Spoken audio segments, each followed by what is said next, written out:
The 1980s gave us some of the most ambitious cars ever made. But here's the thing, for every Corvette that became a legend, there were dozens of others that just vanished. So today, I'm going to reveal some of the best forgotten cars from the 80s that disappeared in silence, starting with the 1982 Dodge Challenger. Now wait, you're thinking muscle car, right? V8 Thunder, tire smoke, the works? Well, hold on to your hat because what you're looking at is about as far from a muscle car as a Honda Civic.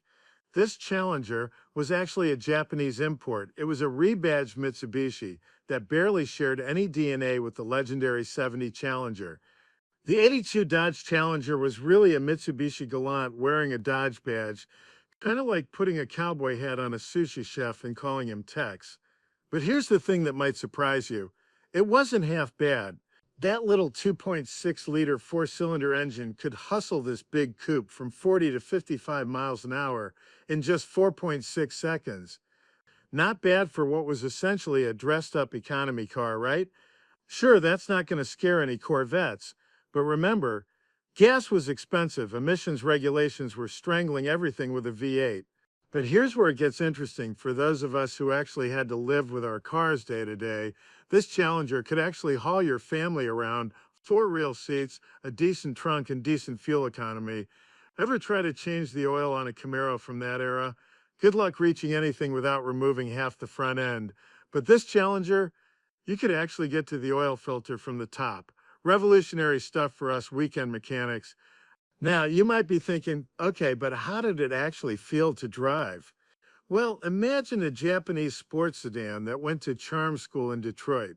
The steering was a bit overboosted, and there was more body roll than you'd find in a proper sports car. But here's the surprising part. It was actually fun, just plain fun to sling around country roads.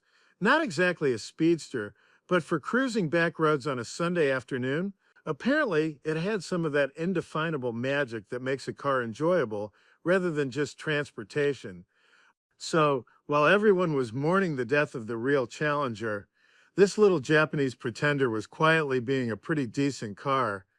The truth is, they were probably just trying to survive. Today, this 1982 Challenger is in a weird spot.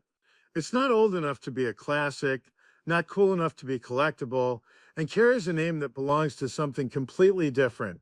Muscle car guys ignore it because it's not real, and import enthusiasts overlook it because it wears an American badge. But maybe that's exactly what makes it interesting. In a world where everything automotive has to fit into neat categories, here's something that defies classification. Next is the 1982 Chrysler LeBaron convertible. Did you know in the late 70s, the government had basically scared automakers into thinking drop tops were death traps? But then along came Leah Kaka with a crazy idea that would help save Chrysler. Now you might be wondering, what exactly were they working with here? The LeBaron wasn't exactly exotic. It was built on Chrysler's new front-wheel drive platform, powered by a modest 2.6-liter four-cylinder engine. It was designed more for comfort than performance. But sometimes the magic isn't in the specifications, it's in the execution. This surprisingly was a convertible that actually felt solid. Remember, most convertible conversions of that era were afterthoughts, chop shop specials that rattled like a paint can full of bolts. But Chrysler had reinforced the windshield frame, engineered a proper automatic top mechanism, and somehow managed to keep both the back seat and the trunk. Think about that for a second. How many convertibles have you seen where they just toss out the rear seats and call it a day? Chrysler actually figured out how to make a four-seat convertible that could carry your golf clubs too. Now you might be wondering, what exactly were they working with here? The LeBaron wasn't exactly exotic. It was built on Chrysler's new front-wheel drive platform, powered by a modest 2.6-liter four-cylinder engine. It was designed more for comfort than performance. But sometimes the magic isn't in the specifications, it's in the execution. This surprisingly was a convertible that actually felt solid.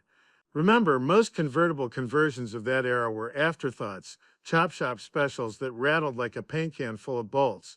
But Chrysler had reinforced the windshield frame, engineered a proper automatic top mechanism, and somehow managed to keep both the back seat and the trunk. Think about that for a second. How many convertibles have you seen where they just toss out the rear seats and call it a day? Chrysler actually figured out how to make a four-seat convertible that could carry your golf clubs too. But let's be honest about what this car was and wasn't. With that 2.6-liter four-cylinder hauling around 200 extra pounds of convertible hardware, the LeBaron wasn't going to win any drag races. But did that matter?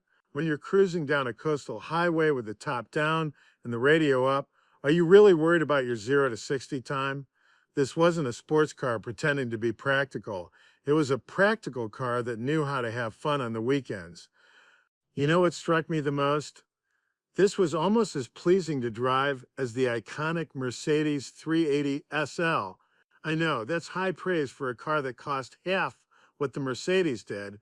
Chrysler had created something that looked intentional rather than hacked together. The proportions worked, the lines flowed, and except for maybe needing a small rear side window, it looked like it had been designed as a convertible from day one.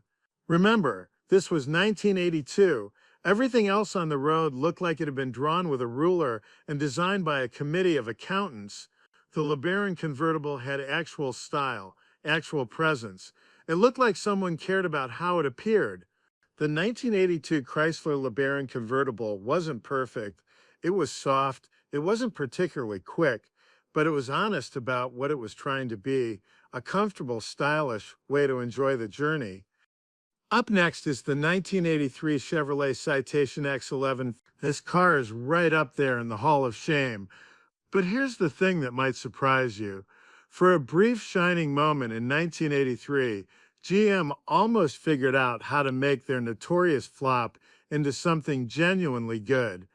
It was a ground-up rethink of what American performance could be in the front-wheel drive era. They started with the 2.8-liter V6, not huge by muscle car standards, but with 135 horsepower, it was putting out 20% more power than the standard engine. More importantly, they paired it with the F41 suspension package, stiffer springs, better shocks, and a rack and pinion steering setup that actually talked to you. The result? One of the finest handling front-wheel drive cars you can buy. But let's talk performance, because this is where the X11 really started to make people take notice. 0 to 60 in 10.1 seconds. Not only that, but the handling kind of reminds you of a Camaro, maybe even a BMW. But if the X11 was so good, why don't we remember it? Simple. Guilt by association. By 1983, the Citation name was so toxic that most buyers wouldn't even look at one, regardless of how much GM had improved it. Brakes that locked up when you least expected it. Service nightmares that had mechanics throwing wrenches in frustration. The damage was done, and no amount of engineering excellence could overcome the reputation. And while GM was trying to rehabilitate the Citation, companies like Honda and Toyota were building cars that worked right from day one. The 1983 Citation X11 deserves better than being forgotten as just another chapter in the Citation disaster story. It was GM's quiet admission that they'd screwed up, and their attempt to show what they could do when they actually tried. It was roomy, practical, reasonably quick, and, most surprisingly, genuinely fun to drive. Sometimes the most interesting cars are the ones that almost succeeded. The Citation X11 was GM's apology letter to American car buyers.